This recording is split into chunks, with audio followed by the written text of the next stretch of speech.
Hoy día podemos partir el programa como nuestro panelista de ese partido. ¿Panelista o entrevistado? Entrevistado, por ahora. Sí, yo le doy ese beneficio, Aldo. No, porque está en estos momentos entrando Marcelo Mella. El anhelado proyecto de Danilo Herrera. El anhelado proyecto de Danilo de ser entrevistado acaba de naufragar con la presencia del académico Marcelo Mella. Exactamente.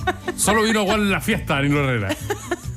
Mira, no es la primera vez que lo haces. Oye, pero por favor. Cuidado, Danilo.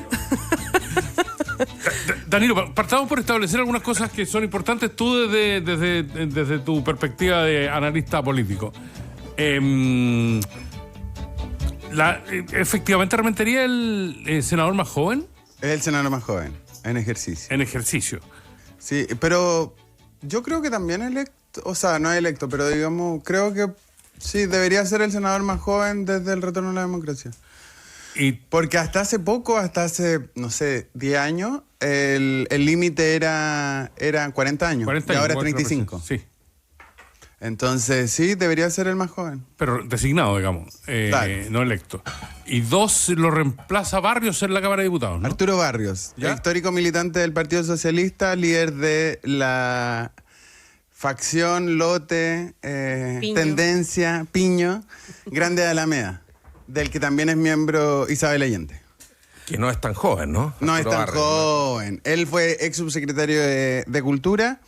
Fue, creo que en Bachelet 1 o en Lago, ya no me acuerdo, pero hace mucho tiempo.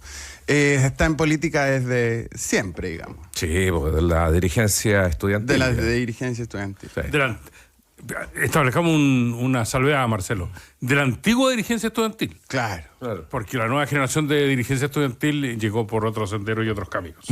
Danilo Herrera, cientista político, especializado en procesos constitucionales chilenos, director ejecutivo de Factoría Pública y consultor en asuntos públicos, comunicación estratégica y digital. Y Marcelo Mella, investigador del Departamento de Estudios Políticos de la Universidad de Santiago, cientista político, columnista y escritor, y muchas veces salvador de este programa. Tenemos que comentar un montón de declaraciones que yo creo que movieron el ambiente. La más extraña de todas en el ámbito del devenir político de nuestro país son las declaraciones del senador Quintana, que movieron profundamente a un montón de instituciones ayer, incluido el partido que preside. Y perdónenme, esto es lo que más me llama la atención, porque el presidente del partido hace una declaración y sale el partido rectificando la declaración de su presidente. Me imagino con una declaración que no fue autorizada por el propio timonel y que dice en relación con el genocidio de Gaza, que motivó la declaración del PPD. Danilo. O sea, Quintana habló de antisemitismo.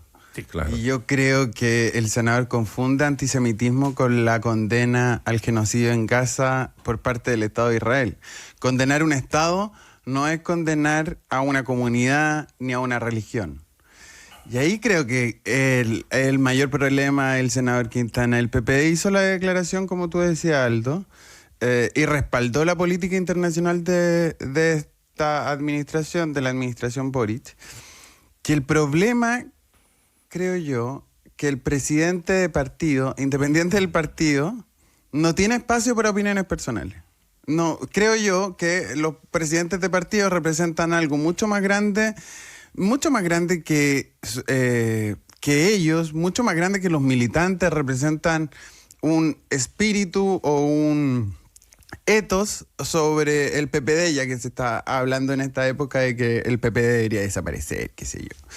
Representa algo mucho más importante y los presidentes de partidos no deberían tener opiniones personales independientes de la opinión. Yo creo que de ahí nace el problema.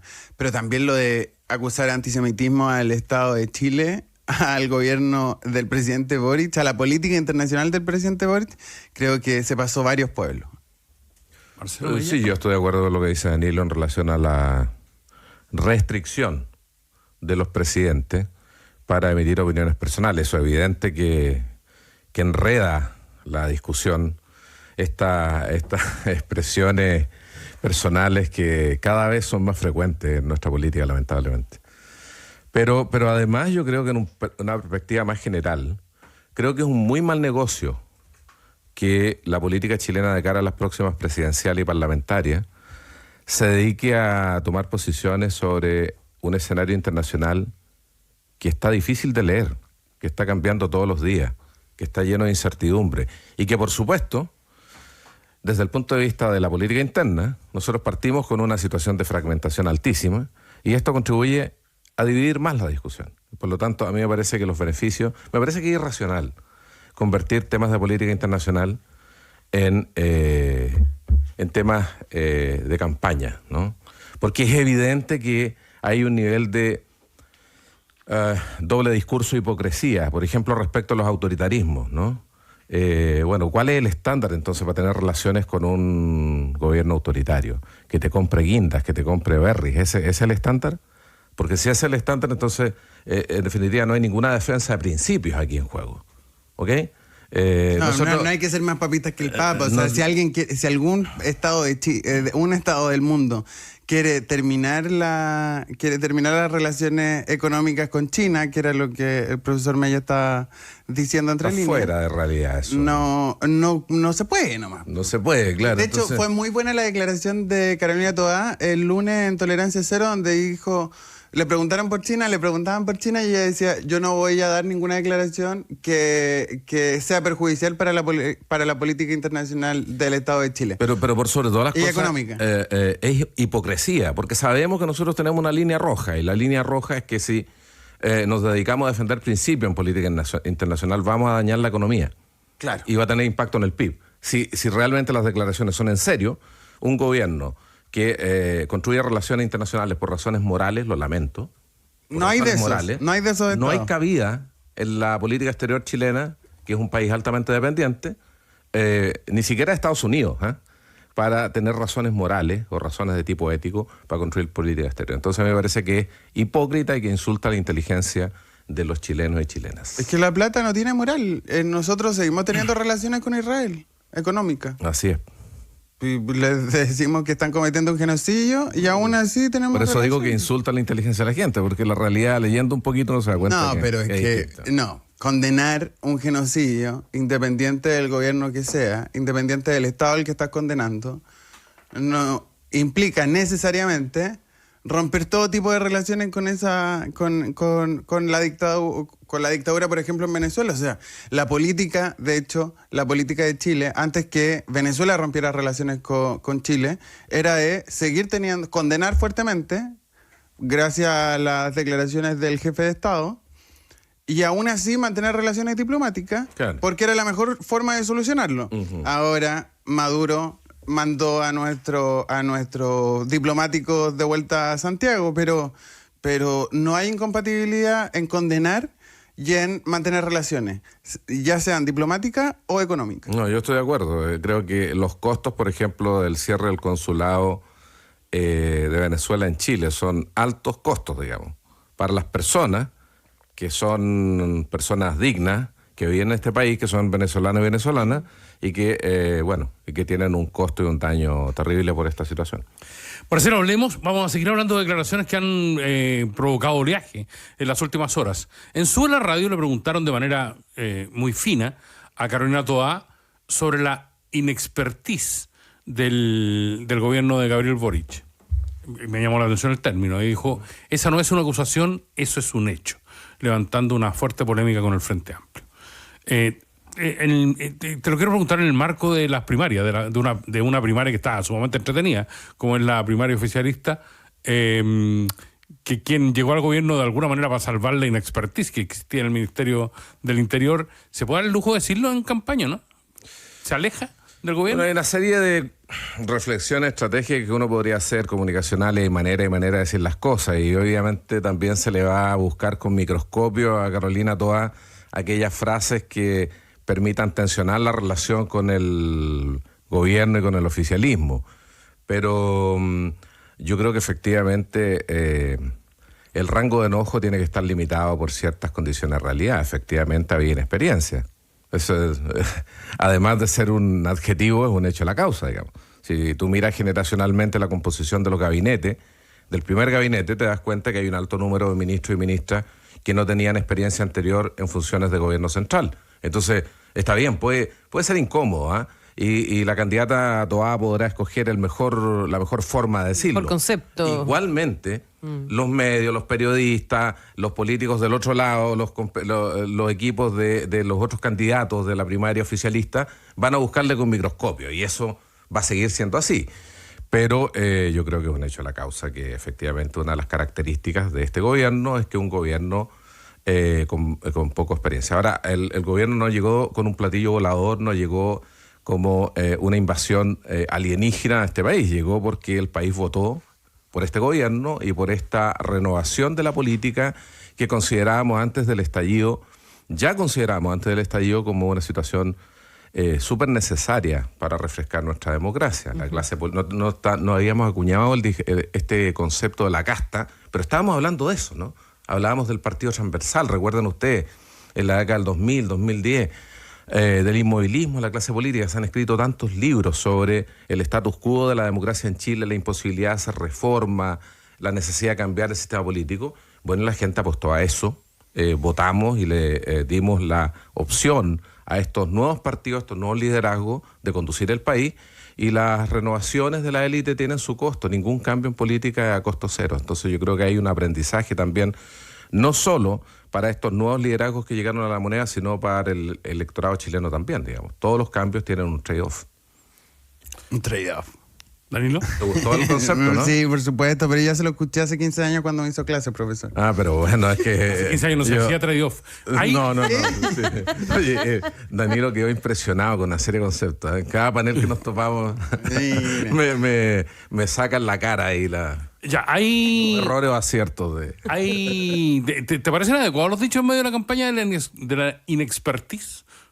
A ver, como decía el profesor Mella... No me digáis profesor, ya si esto ya... Es un hecho. No estás tan joven, Danilo. Es verdad. No es una acusación, es un hecho. No te puedes sentir mal por eso. ¿Estamos hablando de la política o de la relación entre ustedes? No sé. Bueno, no.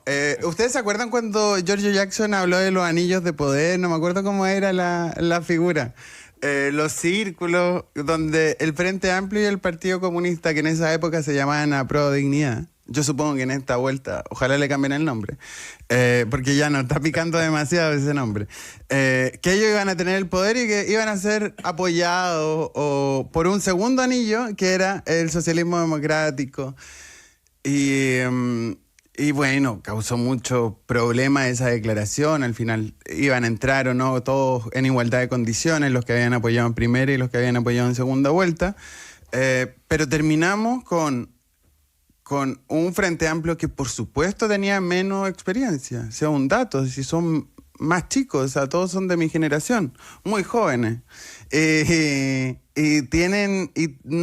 faltaba experiencia en el Estado. La gran mayoría de los funcionarios del gobierno que hoy día están del Frente Amplio eran funcionarios, la mayoría habían tenido experiencia en el Congreso, por ejemplo, asesorando a otros, a diputados del Frente Amplio, a los primeros. No sé, por ejemplo, Javiera Martínez era la fiel escudera de Giorgio Jackson en sus primeros periodos de diputado. Entonces, hay falta de experiencia, había falta de experiencia hace 3 años cuando asumieron, y es un dato y ya está bien que lo sepamos, es de público conocimiento. ¿Y con qué aportó Socialismo Democrático? Aportó con la experiencia, aportó en los espacios donde el presidente le entregó, por ejemplo, ministerio a Socialismo Democrático, y ya está. No sé si se van a sentir, no sé si una persona de 35 años se siente insultada porque le dicen que le falta experiencia para gobernar. Es un dato. Es un hecho. Tercera y última, se los prometo. La UDI acusa ante Contraloría que 6 ministros le hicieron una camotera a Evelyn Matei después de sus declaraciones de la semana pasada. Sale Elizalde y dice que cuando hay una fake news hay que corregirla o hay que aclararla al menos. Pero dice que la UDI está pretendiendo limitar la libertad de expresión. En un fenómeno nuevo que seguramente se va a acentuar en los próximos meses sobre el intervencionismo electoral. Danilo, ¿te parece pertinente lo de Elizalde en términos de restringir la libertad de expresión? A ver, La candidata pinochetista dice que dijo que los asesinatos del 73 y 74 fueron inevitables, o que dijo que hubo guerra civil en los primeros años de dictadura, cosa que está completamente comprobado que es falsa. No puede esperar que las personas que tenemos, porque me incluyo, las personas que tenemos respeto por los derechos humanos en Chile y en el resto del mundo, ayer y hoy, no le salgan a responder. O sea, ¿qué espera Evelyn Matei? Yo entiendo que a la candidata Evelyn Matei no le gusta la democracia porque votó por el sí. Pero tiene que entender que estamos en democracia y que tiene que esperar que cuando dicen barbaridades, candidatos, en este caso Evelyn Matei, la gente le va a salir a responder. O sea, es parte del negocio, es parte de la democracia. Mira, yo...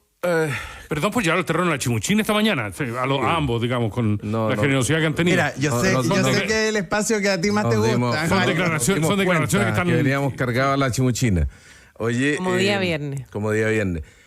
Sí, yo creo que esta es la segunda línea roja que yo veo en esta campaña. La primera era empezar a construir una conversación sobre política exterior, que generalmente es muy hipócrita. Y yo creo que la segunda es que va a ocurrir, esto estoy seguro que va a ocurrir y se va a profundizar, en una presidencial plebiscitaria, donde los estándares democráticos de la oposición y del gobierno van a ser un tema de discusión. A mí... yo sé que eso va a ser así, digamos, y no me paso rollos con que... pero es una discusión improductiva para el momento que está viviendo el país, porque no es una discusión que ponga por delante política pública. ¿Los valores democráticos no se ponen en juego? No, bueno, es una conversación más larga, Danilo. No es una cuña ni son caracteres para redes sociales. El tema de las convicciones democráticas es un tema largo y que efectivamente me parece que también tiende a ser hipócrita, porque aquí todos los sectores tienen... velas en este entierro, digamos. Pero yo creo que la discusión de política pública es lo más importante en este país. O sea, hay un retraso del Estado en dar respuesta a cuestiones que son hoy día de suma urgencia, como por ejemplo el tema del delito, de la seguridad, el tema de la modernización de la infraestructura, la reactivación económica, y que hay temas que golpean a todos los chilenos y chilenas. Y a mí me parece que perder la sintonía respecto de eso, de lo que la gente necesita, de lo que las digamos, personas hoy día les angustia, y caer en una suerte de farandulización de la campaña presidencial es un riesgo que creo que es caro para Chile. Y estoy hablando un poco de manera moralista, pero me van a perdonar, porque finalmente creo que hay que decirlo, digamos. O sea, es súper entretenido la farandulizar la campaña presidencial, pero a mí me parece que finalmente lo que uno saca al limpio es muy poco. Y eso habla de una cierta pobreza de ideas dentro del oficialismo y dentro de la oposición. Ahora, pero... donde lo que predominan, son proyectos personales, son intereses de lotes, y es un reflejo más de la situación de extrema división del sistema político en Chile. ¿Pero eso se ha visto solamente, por ejemplo, en la campaña de Evelyn Matei, o lo podemos ver, o lo vamos a ver, qué crees tú, en todas las candidaturas? No, yo creo que va para todos lados, si esto no... Esa desconexión. Pero, espera, sí... Aquí nadie le puso, obligó a Evelyn Matei a decir las barbaridades que dijo.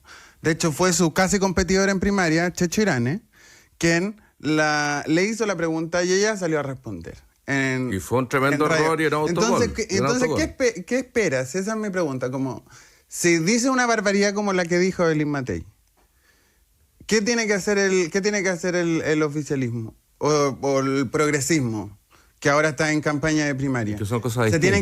¿Se tiene que quedar callado? No, el progresismo puede decir... No, los candidatos a la presidencia una en primaria. Conversación entre un ministro y la candidata a la oposición para las presidenciales me parece que es una mala noticia. Es que no es para las presidenciales. Bueno, si estamos hablando de valores democráticos. Pero está... Sí, bueno, pero... Sí, bueno, pero si estamos hablando de valores democráticos, si alguien dice la barbaridad como dice, hay que salir a responder. Si vas a juzgar a los liderazgos políticos, el estándar democrático de los liderazgos políticos, por las declaraciones y por la cantidad de errores que cometen los políticos, entonces no nos queda mono con cabeza. Evelyn Matei se desdijo ese mismo día pero nunca ha dicho, y nadie de su comando ha dicho que ha sido un error. Un par de políticos, un par de diputados, de Chile Vamos han dicho que fue un error. Todavía no dice que es un error, yo supongo que ya pasó. Ayer le preguntaron qué le parecía, cuál era la reflexión que hacía, y empezó a gritar frente a los micrófonos diciendo, vamos a partir nuestra campaña. Muy entretenida. Probablemente la táctica de ella es dejar pasar para que se apague el tema. Sin eso estoy de acuerdo. Pero no vamos a empezar a pontificar sobre errores comunicacionales los políticos y de eso tratar de hacer historia, porque está lleno, digamos. Y ahí fíjate que hay un punto, porque a propósito de la falta de experiencia, durante el primer año se le achacó mucho de los errores comunicacionales al oficialismo, particularmente a lo que se llamaba Prodignidad, a la falta de experiencia. Pero desde el segundo año en adelante hemos empatado los errores comunicacionales de gente que no tiene falta de experiencia y que sistemáticamente comete errores comunicacionales. Entonces, podríamos preguntarnos nosotros si estamos en un momento de mayor torpeza, ¿no? de la clase política o los liderazgos, porque hay errores por todos los lados, digamos. Yo creo que no. Yo creo que es un tipo de política centrada en eliminar la competencia, no por ideas, sino básicamente por errores, por desaciertos comunicacionales y en el peor de los casos por guerra judicial, pero eso todavía no se ha impuesto acá. Pero me parece que es una expresión de farandulización. Sí, yo creo que esto es un problema mundial también y tiene que ver, intentando dar respuesta a las preguntas que hace profesor Mella, porque la inmediatez de hace 10 años hasta la fecha es un problema para la política. La reflexión, no hay espacios de reflexión, hay que salir a responder de inmediato, si no te empiezan a bombardear, te empiezan a decir que te quedaste callado. Frente a cualquier declaración de cualquier lado, tiene que salir a responder el otro, que sí. El gremio periodístico empieza, yo lo he visto, empieza a bombardear de que quiere la declaración, y si no hay declaración, dicen que se intentó y no declaró, entonces hay que salir con un tuit, con un video en horizontal para la tele rápidamente, o si no se pierde. Y ahí creo que es un problema que antes también existía, pero ahora la inmediatez creo que es un problema que aumentó esa problemática. Pero ahí hay una pregunta que hacerse ex alumno Danilo. Me gusta más la palabra estudiante, pero adelante. No, pero yo soy de la vieja generación. Yo sé. No reniego de mi edad como otro.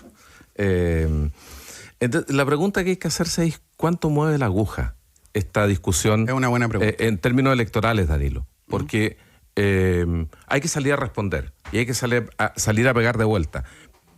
Pero, por ejemplo, en la discusión norteamericana, hoy día a muchos les cae en la teja que esto no es nada más que una caja de resonancia entre personas que ya están convencidas, entre audiencias que ya están convencidas. Por lo tanto, en términos del voto, no mueve el voto mucho.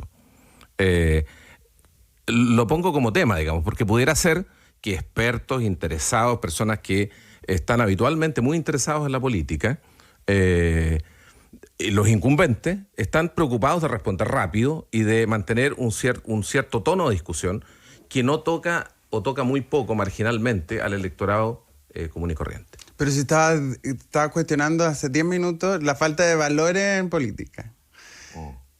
Cuando dicen una barbaridad como la que dijo Evelyn Matei de que hubo guerra civil en Chile, completamente falso.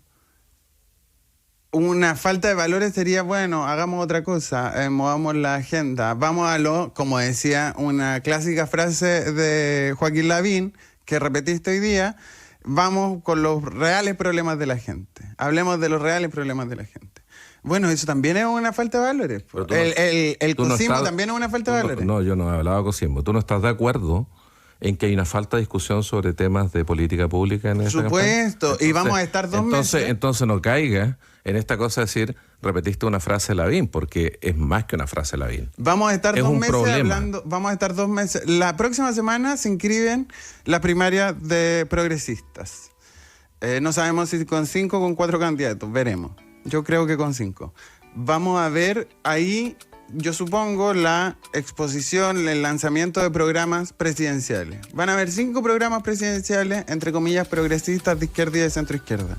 Vamos a discutir ideas, pero, de nuevo, Si esto hubiese pasado... Así sea. Si esto hubiese pasado en 2 semanas más, donde hubiésemos estado en discusión programática, esto igual te rompe la agenda. Pues si están diciendo que hubo guerra civil en Chile. Y a mí, un profesor en la universidad me enseñó que no hubo guerra civil en Chile. Pero tú crees que en esta campaña presidencial, Danilo, ¿te vas a poner de acuerdo sobre el 73, sobre la crisis? No, entonces, a eso me refiero con hipocresía. Pero dame el espacio para decir que está equivocada y que está mintiendo. Es que te interesa. No, pero si no te quito ningún espacio, si me parece que mintió y está equivocada. No estoy diciendo lo contrario. Pero es una cosa distinta tratar de sintetizar una visión histórica respecto a la crisis del 73 a propósito de una campaña presidencial. Eso me parece que es hipócrita. Podemos hablar de los valores democráticos que tiene la derecha este país. No estamos de acuerdo respecto a la revolución del 91, te voy a poner de acuerdo lo que queda del año sobre el 73. Me parece que es un poquito... Es que no me quiero poner de acuerdo. Y a riesgo de que Marcelo Mella insista en que estoy farandulizando el debate, conocimos su opinión el lunes sobre las primarias de derecha. Y entendiendo que me tocaste la oreja con lo de Checho Irán, mi colega... ¿Te sentiste insultado? Mi colega humorista. Pero abramos un panel aquí para discutir entre todos. Pues sí, está bien. ¿Te parecía buena idea poner a Checho Irán en las primarias como solución de emergencia, Daniel? Es una medida desesperada completamente. O sea, a mí me da risa. Desesperada, de emergencia, digamos. Desesperada porque no tenían que levantar, estuvieron meses pidiéndole. No, pero sí, entretenido, era así, entretenido. Eso no lo niego, pero ellos tuvieron hablando meses de farandulizar, digamos. Estuvieron meses pidiéndole por favor de rodillas a Kaiser y a Kass que fueran a la primaria. Les dijeron desde el día 1 que no iba a ocurrir y seguían insistiendo. ¿Para qué? Para echarle la culpa a ellos. Después, al final de los plazos, terminan haciendo una maroma con Cruzco, que Cruzco que todavía no declara al respecto. ¿Qué palabra? Una maroma. Bien. Es que estoy muy viejo. Terminó casi siglo XIX. No, pero sacaron a Cruzco, a Chaguán y hasta Checho Irane. Es una medida desesperada sacar a Checho Irane. De hecho, Checho Irane, aquí Aldo lo dijo hace varios meses, vino a contarnos en uno de los paneles que hemos tenido que iba a ser candidato en 4 años más. Pero se estaba adelantando porque a lo mejor había espacio. Algo tenían que hacer porque es verdad que, creo que lo he dicho, aquí el director de prensa de esta radio, supongo que va a traer, bueno, ya han traído a los candidatos. Seguramente van a haber debates en este medio o en otros. Del progresismo. Te diría que el debate importante en términos radiofónicos en Chile es el debate del conglomerado. Del conglomerado.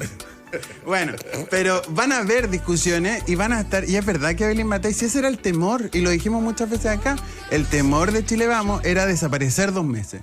Claro. Y vamos a ver si eso va a ocurrir o no, cuáles son las estrategias. Yo supongo que si Evelyn Matei habla de la dictadura toda la semana, no va a salir de la palestra. Así que un regalito, una asesoría gratuita. Si hablan de la dictadura todas las semanas, van a estar toda la semana en prensa. La tercera semana no va a estar en este debate. Aquí, cuando medimos la temperatura del debate, no va a estar, digamos. Danilo Herrera, Marcelo Mella hacen con nosotros hoy día País ADN en esta edición de día viernes. Hay 2 cosas a las que aspira todo el mundo. Una, la tarjeta dorada de Donald Trump. La visa permanente para millonarios. La de Charlie, la fábrica de chocolate. La tarjeta para poner tema en el debate en el segundo bloque que se han ganado hoy Danilo Herrera y Marcelo Mella. Definen la pauta hoy día. ¿Nos tenemos que poner de acuerdo o cada uno? No, cada uno pone su tema. Volvemos. Es País ADN.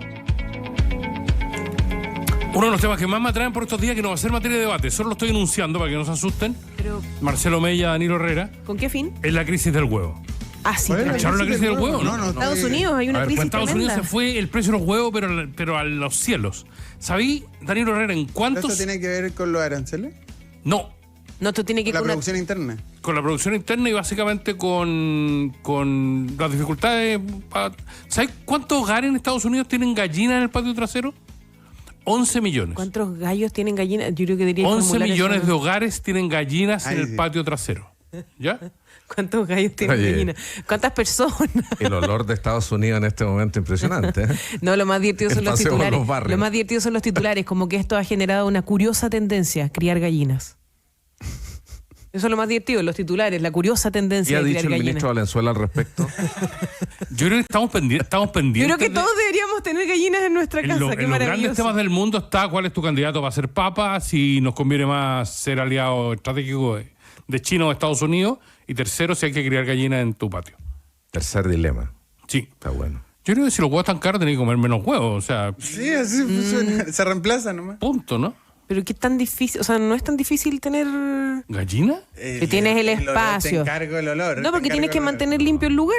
Todos los días se limpia el lugar, todos los días se alimentan, todos los Bueno, días recoges estoy tus disponible huevos. para esta pega. Ay, que a mí me encanta. Yo feliz viviría de eso si alguien me quiere contratar. Los cocodrilos en extinción en Miami por plaga de gallina.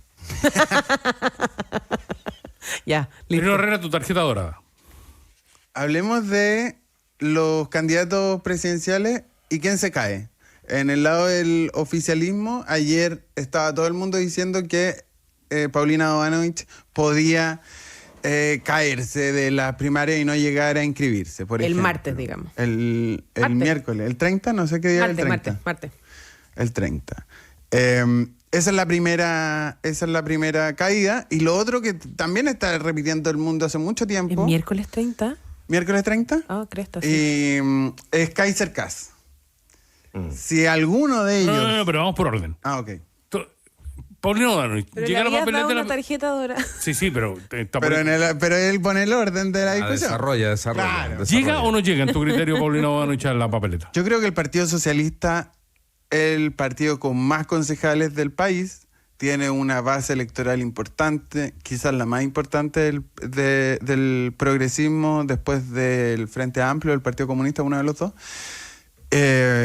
Partido Comunista. Tiene derecho, y yo creo que deber, en su criterio, a presentar un candidato presidencial, una candidata en este caso, para ir a disputar esta pelea. El problema, creo yo, y lo que se están cuestionando dentro del Partido Socialista, supongo, es que quizá esta aventura puede llevarlos a terminar cuartos y después estar muy débiles para la negociación parlamentaria, Claro. con el resto de los partidos llegando primero, segundo y tercero. Entonces podría ser un problema, creo yo.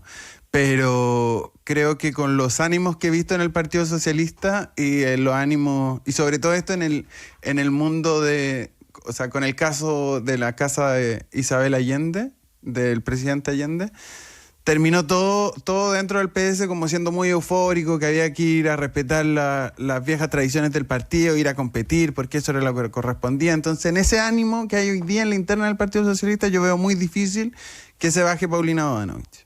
Fue un síntoma, Marcelo, pero lo comentamos ayer, creo. La desaparición de la imagen tipo Obi-Wan Kenobi o como Luke Skywalker, Michelle de Michelle Bachelet. A mí me sonaba Mufasa. No. Como No. decía desde Con arriba, la sí. arriba. Sí, tenía una onda Pero de desapareció. Mufasa. Y ese es un síntoma, ¿no? Bueno, yo creo que sí, pero yo estoy de acuerdo y me preocupa estar de acuerdo con Danilo. Pero estoy de acuerdo en que efectivamente un partido que tiene una territorial tan fuerte como el PS, como que no tiene la posibilidad de omitir su opción presidencial para la primaria del oficialismo. ¿Por qué? Uno le puede pedir cualquier cosa a los políticos, pero no que sean suicidas. Pero no es algo similar a lo que Intencionalmente, puede haber pasado en Chile Vamos con RN, por ejemplo. ¿Cómo, perdón? Que se camiseteó RN con una candidata que no es de su partido, teniendo mucho arrastre. Sí, pero no es RN. comparable No es com- la organización a nivel nacional del PS, que es muy fuerte. Sí. Y la interna, por lo tanto, Digo, en el caso de que es el muy par- potente la interna del PS. Digo que en Entonces, el caso de que se hubiesen plegado a la candidatura de Toa.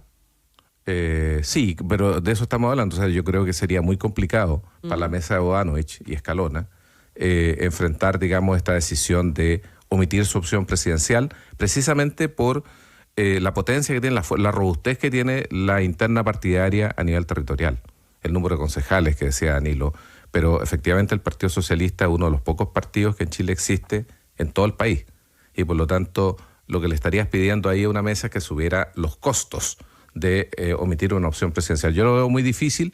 Lo preocupante es, también estoy de acuerdo, es que puede llegar cuarta. Y no solamente llegar cuarta, sino además tú pones en perspectiva histórica y el Partido Socialista ha cometido errores en las últimas elecciones que no son menores, digamos.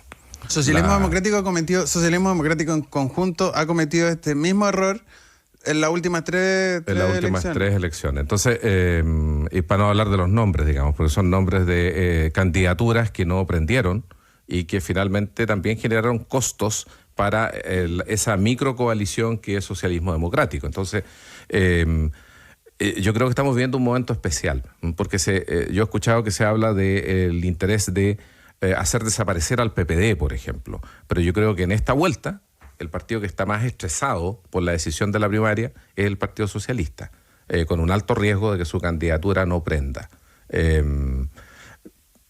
Bueno, yo creo que se ha ido intensificando la relación de tensión entre el PPD y el PS, y es algo que claramente no se va a zanjar de cara a una elección presidencial. Y poniendo otro punto, esto también va a poner en jaque, si es que realmente sale cuarta, como todos andan diciendo por ahí. Ojo con Mulet igual, que también participa en esto. Viene por los palos. También se pone en juego el cupo parlamentario, el cupo senatorial de Paulina Bodanovich en el Maule, teoría. En teoría, porque se puede cambiar de circunscripción, no pasa nada. Claro. También puede ser mermada esa posibilidad. No digo que le van a quitar el cupo, obviamente. Eso no pero puede llegar muy debilitada. Pero puede llegar muy debilitada la elección senatorial. Con una herida lacerante que todavía no cicatriza en el Partido Socialista, que fue la decisión de Elizalde de apoyar a Alejandro Guiller y no a Ricardo Lagos. Bueno, tú lo estás diciendo, ahora esos son los nombres. Esos son los nombres que no queríamos mencionar. Que no queríamos mencionar. Justamente. Y también Paula Narváez.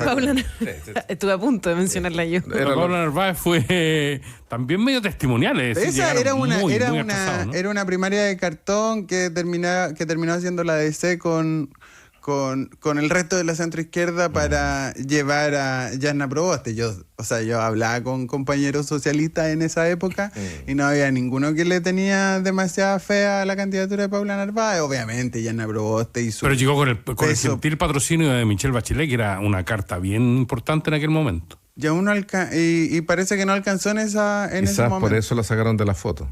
No, la sacaron. A mí me está molestando demasiado que el oficialismo, que los candidatos presidenciales están peleando la figura de la presidenta Bachelet. Sí, no. Es medio ridículo. ¿Quién se parece más a la presidenta, ¿no? Bachelet? ¿Quién baila cumbia como la presidenta Bachelet? No, fuerte, esto no tiene ningún sentido. O sea, la presidenta Bachelet ya dijo que le iba a apoyar a la candidatura que ganara la primaria, y quédense con eso y hagan su... Y aquí estoy de acuerdo con Mella cuando dice, discutamos de ideas. Yo quiero ver la próxima semana salir un poquito de la chimuchina que le gusta tanto a Aldo Chapacase, y vamos a discutir ideas. Pongan programas sobre la mesa, comparamos programas, venimos a hacer la pega.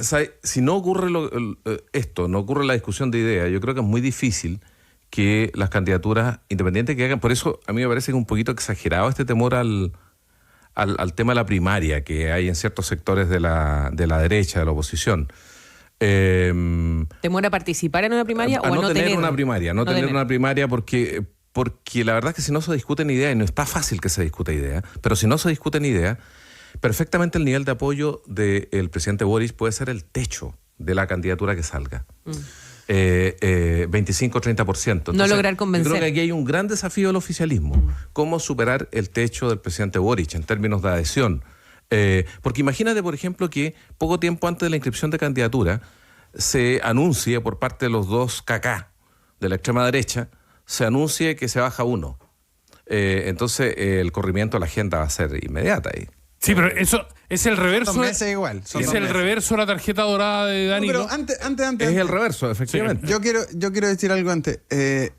No creo que no esté diciendo algo demasiado secreto, pero las candidaturas del progresismo, al menos yo conozco 3, Jara, Winter y Toa, están trabajando a toda máquina para presentar un programa presidencial de verdad. Un programa presidencial de verdad que se va a presentar las próximas semanas. Cada uno por separado. Cada uno con el suyo. Cada uno por separado, y después cuando el que gane la primaria tendrá que unir esos programas con los programas de Bodanovich y de Mulet, que espero que también presenten, pero hay un trabajo programático importante de cada uno de esas candidaturas y que van a aparecer. O sea, el candidato Winter, solo por dar un ejemplo, va a presentar una propuesta de de puertos, por ejemplo, y es una de sus 50 propuestas programáticas. ¿Una propuesta que dijiste? De puertos. De puertos. Lo va a presentar en Valparaíso con Mundaca.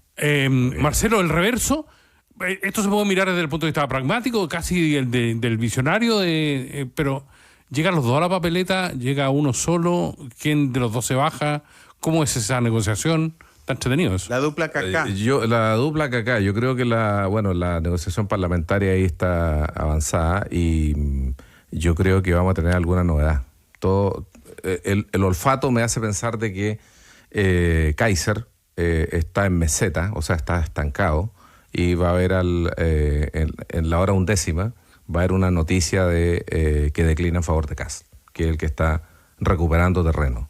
Y entonces es muy probable que tengamos la novedad que la encuesta en mención espontánea empieza a aparecer arriba Kast de Matei, y vamos a ver qué tan nervioso se va a poner el comando de Chile Vamos, porque si se pusieron nerviosos con el estancamiento de la candidatura de Matei en la encuesta durante las semanas pasadas, y algunos dicen que eso fue lo que llevó a cometer este tipo de errores, digamos, yo diría las terribles semanas de primaria, no primaria, que fueron semanas desconcertantes para uno, probablemente ahí van a entrar en un ciclo de preocupación, pero yo sigo pensando que a pesar del estancamiento Matei, la primera chance la tiene Matei, incluso con un resultado de primera vuelta donde la ultraderecha pueda llegar primera. Estoy pensando en la hipótesis, en el escenario eventual de una primera vuelta donde las dos primeras mayorías sean de la derecha. Yo creo que la primera chance la tiene Matei por una cuestión de ubicación en el espacio ideológico. Ahora,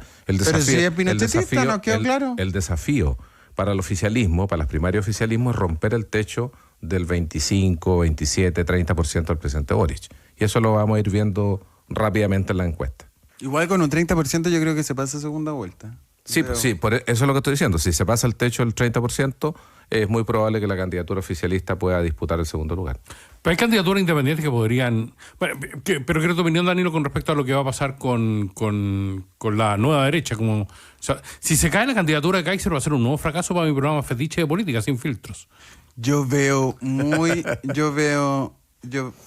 a Kaiser muy cómodo en un escaño del Senado por la Araucanía. Bueno, exactamente. Sí. Veo muy cómodo a Kaiser y Kast dando la pelea.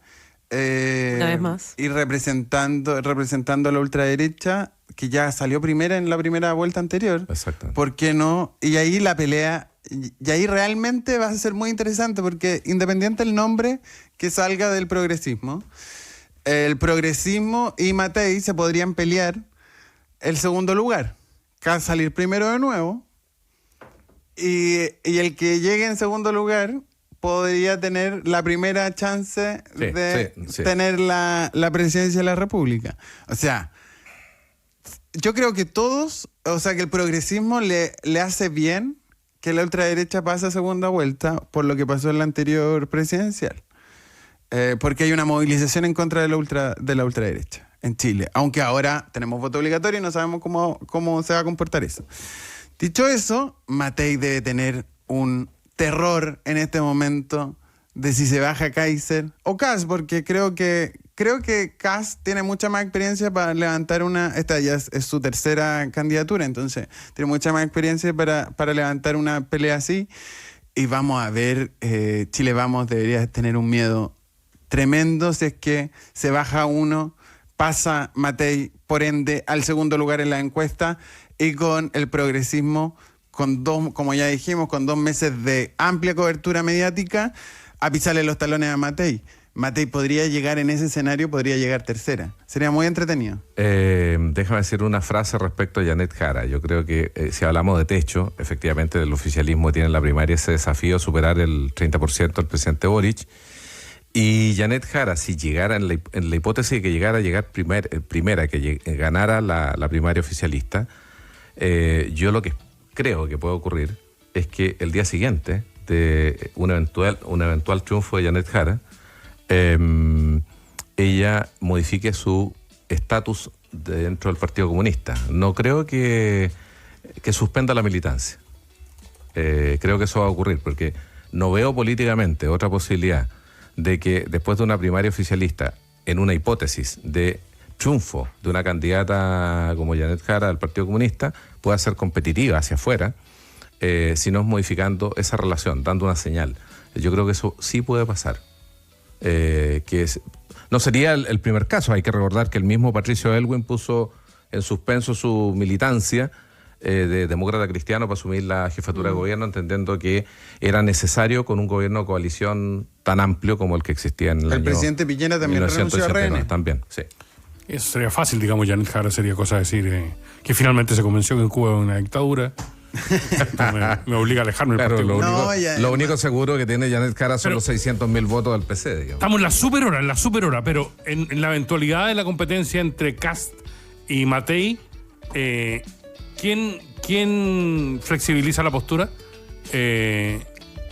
Kast más hacia el centro. O sea, Matei endurece su discurso para quitarle voto a Kast, porque suponiendo que esa es la rivalidad, ¿o Kast se viene más al centro para quitarle voto a Matei? No, yo creo que hay que mirar al centro, porque... O sea, hay que mirar el centro. Si no podéis crecer, digamos. Lo que yo creo que va a pasar es una bola de nieve de es una competencia de quién es más de derecha, en la que está metida Evelyn Matei hace mucho tiempo, y en esa competencia termina siempre perdiendo Matei. Y es un suicidio para Matei. Es un suicidio, pero es una estrategia que la hemos visto durante todos estos meses. Pero es que a mano le queda otro, ¿no?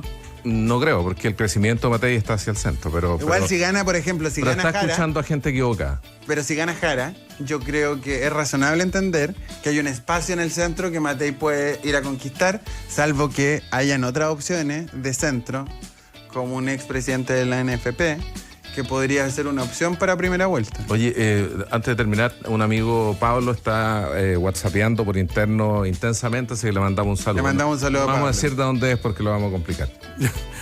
Pucha, de verdad un agradecimiento muy profundo. Marcelo Mella, muchas gracias. Danilo Herrera, Gracias. muchísimas gracias por Muchas estar gracias acá. por la este invitación. No, por favor, gracias a ustedes por estar con nosotros. Seguimos aquí en País ADN. Conversar